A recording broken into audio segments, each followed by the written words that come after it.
ನಮಸ್ತೆ friends, welcome back to ladies corner. ಮನೇಲಿ ಸ್ವಲ್ಪ ಕಾರ್ನರಲ್ಲೆಲ್ಲ ಧೂಳು ಕಟ್ಟಿತ್ತು. ಎಲ್ಲ ಮನೆಯಲ್ಲೆಲ್ಲ ಸ್ವಲ್ಪ ಕ್ಲೀನ್ ಮಾಡೋಣ ಅಂತ ಎಲ್ಲ ಕ್ಲೀನ್ ಮಾಡ್ಕೊಳ್ತಾ ಇದ್ದೆ.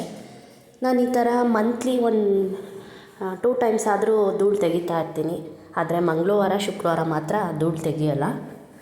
ನಮ್ಮದು ಮನೆ ಮುಂದೆ ಸ್ವಲ್ಪ ಮಣ್ಣು ರೋಡ್ ಆದ್ದರಿಂದ ತುಂಬಾ ಧೂಳು ಆಗ್ತಾ ಇರುತ್ತೆ. ಸ್ವಲ್ಪ ಟಾರ್ ರೋಡ್ ಆಗೋ ತನಕ ಸ್ವಲ್ಪ ಕಷ್ಟನೇ. ಹೊರಗಡೆನೂ ಧೂಳು ಆಗ್ತಾ ಇರುತ್ತೆ, ಒಳಗಡೆನೂ ತುಂಬ ಧೂಳು ಆಗ್ತಾ ಇರುತ್ತೆ. ಕ್ಲೀನ್ ಮಾಡ್ತಾನೇ ಇರಬೇಕು.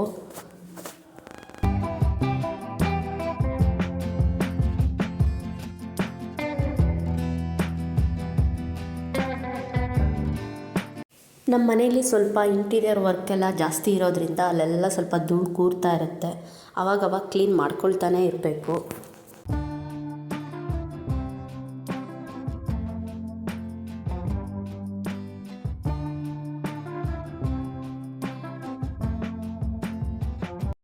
ಈ ಬುದ್ಧ ಹೊರಗಡೆ ನಾವು ಎಂಟ್ರೆನ್ಸಲ್ಲಿ ಹಾಕ್ಸಿದ್ದೀವಿ. ಹೊರಗಡೆ ಆದ್ದರಿಂದ ತುಂಬಾ ಧೂಳು ಕೂರ್ತಾ ಇರುತ್ತೆ. ಡೈಲಿ ಕ್ಲೀನ್ ಮಾಡ್ತಾನೇ ಇರಬೇಕು ನಾನಂತೂ. ಆಮೇಲೆ ಈ ಪ್ಲೇಸ್ ನನಗೆ ತುಂಬಾ ಇಷ್ಟ. ಒಂಥರ ಪೀಸ್ಫುಲ್ ಆಗಿರುತ್ತೆ ಈ ಪ್ಲೇಸಲ್ಲಿ ನಿಂತ್ಕೊಂಡ್ರೆ. ನನಗೆ ಈ ಪ್ಲೇಸ್ ತುಂಬಾ ಇಷ್ಟ.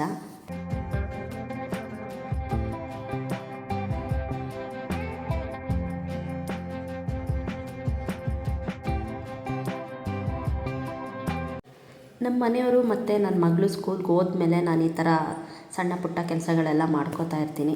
ಅವರೆಲ್ಲ ಇದ್ದರೆ ನನಗೆ ಕೆಲಸ ಮಾಡೋಕ್ಕೆ ಆಗಲ್ಲ. ನಾನೊಬ್ಬಳೇ ಇರಬೇಕು, ಫ್ರೀಯಾಗಿರಬೇಕು. ಆವಾಗ ಈ ಥರ ಕೆಲಸಗಳೆಲ್ಲ ಮಾಡಿಕೊಂಡ್ರೆ ಬೇಗನೆ ಕೆಲಸನೂ ಆಗುತ್ತೆ. ಅವರಿದ್ದರೆ ಕೆಲಸನೇ ಸಾಗೋದಿಲ್ಲ.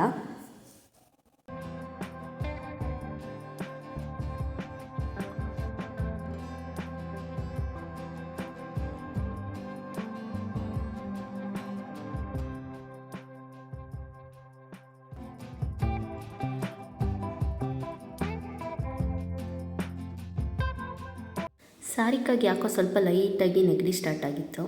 ನೆಗಡಿ ಬಂದಮೇಲೆ ಅವಳಿಗೆ ಕೆಮ್ಮು ಕೂಡ ಬಂತು. ಅವಳಿಂದಾಗಿ ಮನೇಲಿ ಎಲ್ಲರಿಗೂ ನಮಗೂ ಕೂಡ ನೆಗಡಿ ಕೆಮ್ಮು ಸ್ಟಾರ್ಟ್ ಆಯಿತು.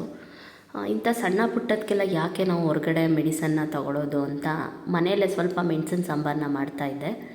ಈ ಸಾಂಬಾರು ತುಂಬಾ ಒಳ್ಳೆಯದು. ಕೆಮ್ಮು, ನೆಗಡಿ, ಶೀತಕ್ಕೆ ತುಂಬ ಒಳ್ಳೆಯದು. ನಮ್ಮಮ್ಮ ನನಗೆ ಬಾಣಂತಿಯಾಗಿದ್ದಾಗ ಈ ಸಾಂಬಾರನ್ನ ಮಾಡಿಕೊಡ್ತಾಯಿದ್ರು. ಈ ಸಾಂಬಾರು ಬಾಣಂತಿಯರಿಗೆ ಶೀತ ಆಗಬಾರ್ದು ಅಂತ ಮಾಡಿಕೊಡ್ತಾರೆ.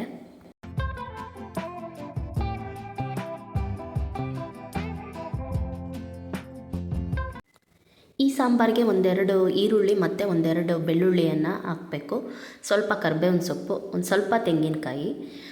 ಈರುಳ್ಳಿ ಬೆಳ್ಳುಳ್ಳಿ ಜಾಸ್ತಿ ಹಾಕಿದಷ್ಟು ಟೇಸ್ಟ್ ಚೆನ್ನಾಗಿರುತ್ತೆ ಈ ಸಾಂಬಾರು. ತೆಂಗಿನಕಾಯಿನ ಸ್ವಲ್ಪ ಕಡಿಮೆನೇ ಹಾಕಬೇಕು, ಇಲ್ಲಾಂದರೆ ಮಸಾಲೆ ಥರ ಆಗಿಬಿಡುತ್ತೆ. ಸಾಂಬಾರು ಊಟ ಮಾಡೋದಕ್ಕಾಗಲ್ಲ ನಾವು. ಯಾವುದೇ ಸಾಂಬಾರಾದ್ರೂ ಅಷ್ಟೇ, ಮಸಾಲೆ ಸಾಂಬಾರಿಗೆ ನಾವು ತೆಂಗಿನಕಾಯಿನ ಸ್ವಲ್ಪ ಕಡಿಮೆ ಹಾಕಿದಷ್ಟು ಆರೋಗ್ಯಕ್ಕೆ ಒಳ್ಳೆಯದು.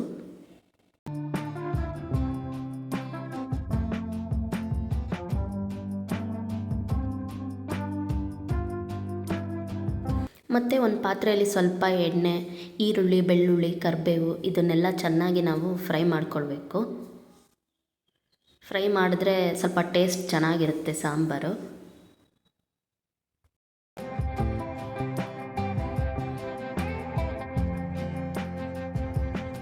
1 ಸ್ಪೂನ್ ಜೀರಿಗೆ, ಅರ್ಧ ಸ್ಪೂನ್ ಮೆಣಸನ್ನು ಹಾಕ್ಕೊಳ್ಬೇಕು. ಫ್ರೈ ಮಾಡ್ಕೊಳ್ಬೇಕು ಅದನ್ನು. ಜೀರಿಗೆನೂ ಅಷ್ಟೇ, ಒಂದು ಸ್ವಲ್ಪ ಜಾಸ್ತಿನೂ ಹಾಕಿದ್ರೂ ಈ ಮೆಣಸಿನ ಸಾಂಬಾರು ಟೇಸ್ಟ್ ಚೆನ್ನಾಗಿರುತ್ತೆ.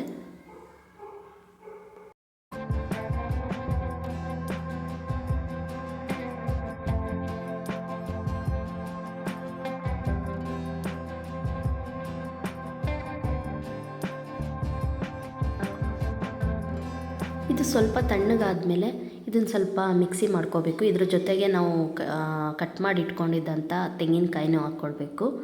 ಸ್ವಲ್ಪ ಇದಕ್ಕೆ ಚಿಟಿಕೆ ಅರಿಶಿನವನ್ನು ಹಾಕ್ಕೊಂಡು ಚೆನ್ನಾಗಿ ರುಬ್ಕೊಳ್ಬೇಕು.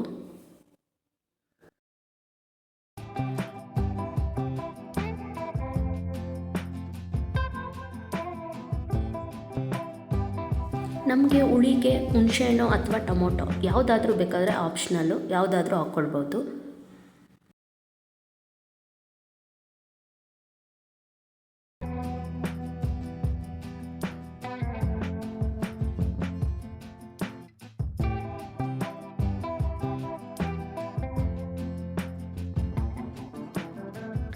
ಇಲ್ಲಿ ಒಗ್ಗರಣೆಗೆ ಎಣ್ಣೆ, ಸಾಸಿವೆ, ಬೆಳ್ಳುಳ್ಳಿ ಮತ್ತು ಕರಿಬೇವನ್ನು ಹಾಕ್ಕೊಳ್ಬೇಕು. ಇಲ್ಲೂ ಅಷ್ಟೇ ನಾವು ಸ್ವಲ್ಪ ಬೆಳ್ಳುಳ್ಳಿ ಕರಿಬೇವನ್ನ ಜಾಸ್ತಿ ಹಾಕಿದಷ್ಟು ಮೆಣಸಿನ ಸಾಂಬಾರು ಪರಿಮಳ ತುಂಬಾ ಚೆನ್ನಾಗಿರುತ್ತೆ.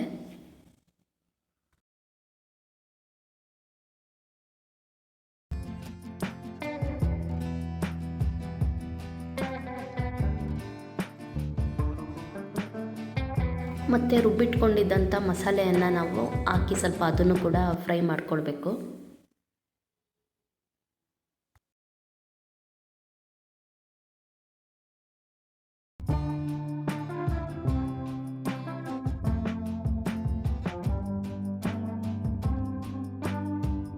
ಈ ಸಾಂಬಾರನ್ನ ಸ್ವಲ್ಪ ನಾವು ತೆಳುವಾಗಿ ಮಾಡ್ಕೊಂಡ್ರೇ ಸಾರು ಟೇಸ್ಟ್ ಚೆನ್ನಾಗಿರುತ್ತೆ. ಗಟ್ಟಿ ಆಗಿಬಿಟ್ರೆ ಮಸಾಲೆ ಥರ ಇರುತ್ತೆ, ತಿನ್ನೋದಕ್ಕಾಗೋದು ಇಲ್ಲ ನಮಗೆ. ಇದಕ್ಕೆ ಸ್ವಲ್ಪ 1-2 ಸ್ಪೂನ್ ನಾನು ಮಟನ್ ಮಸಾಲ ಪುಡಿಯನ್ನು ಹಾಕ್ಕೊಂಡಿದ್ದೀನಿ. ರುಚಿಗೆ ತಕ್ಕಷ್ಟು ಉಪ್ಪು.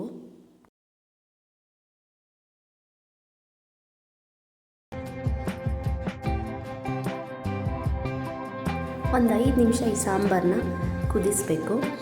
ಈ ಸಾಂಬಾರು ಆದ ತಕ್ಷಣ ನಾನು ಬಿಸಿ ಬಿಸಿಯಾಗಿ ಒಂದು ಗ್ಲಾಸ್ ಸಾಂಬಾರನ್ನು ಕುಡಿದೆ. ಗಂಟಲೆಲ್ಲ ತುಂಬ ಫ್ರೆಶ್ ಅಂತ ಅನ್ನಿಸ್ತು. ನನಗೂ ಕೆಮ್ಮು ಬರ್ತಾಯಿತ್ತು ಮತ್ತು ಮೂಗೆಲ್ಲ ಕಟ್ಕೊಳ್ತಾಯಿತ್ತು. ಈ ವಿಡಿಯೋ ನಿಮಗೆ ಇಷ್ಟ ಆದರೆ ಪ್ಲೀಸ್ ಲೈಕ್ ಮಾಡಿ ಮತ್ತು ನನ್ನ ಚಾನಲ್ನ ಸಬ್ಸ್ಕ್ರೈಬ್ ಮಾಡಿ. Thank you.